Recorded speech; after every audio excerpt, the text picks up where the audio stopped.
Not just in Chandigarh, we are getting information of grenade alarm that has now been sounded in Assam's Dibrugarh as well. The police has recovered at least 2 grenades, and the Assam DGP has been saying that there was a plan of violence that has now been, in a way, has been stymied. And when it comes to the details that are now coming across of grenades that have now been reported or they have been recovered.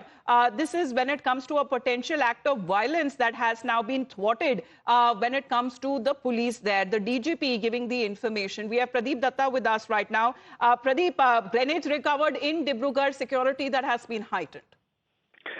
Yes, you're absolutely right that the security has been heightened, and reason being that the 2 grenades have been recovered from the Dibrugarh area. That means there was a plan of violence in the upper Assam area.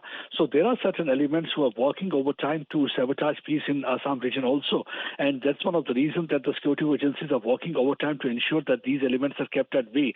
They got information, and finally, based on that information, they were able to bust that particular hideout from where they recovered 2 grenades.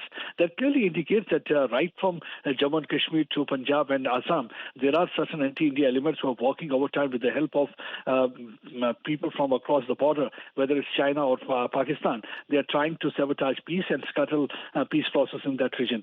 So this is a big success that way for the Assam police, and DGP had tweeted about this thing, that how this effort has been stemmed with the recovery of these grenades. And you can see that these grenades are of foreign origin. Had they been able to lob that grenade, it would have led to a lot of casualty, because the idea is that you go for the shoot and scoot attack, lob a grenade, because if you can't match the security forces, the best option is to lob a grenade, inflict maximum casualty, make big banners. Well, authorities meanwhile have initiated investigation to determine the source and the intended use of the explosive. This big recovery that has been made, and a plan of possible potential violence that has now been thwarted by the police there, by the investigative agencies. Thank you very much for the moment, Pradeep, for joining in. You're watching the Morning News Hub. We will be back on the other side of a very short break.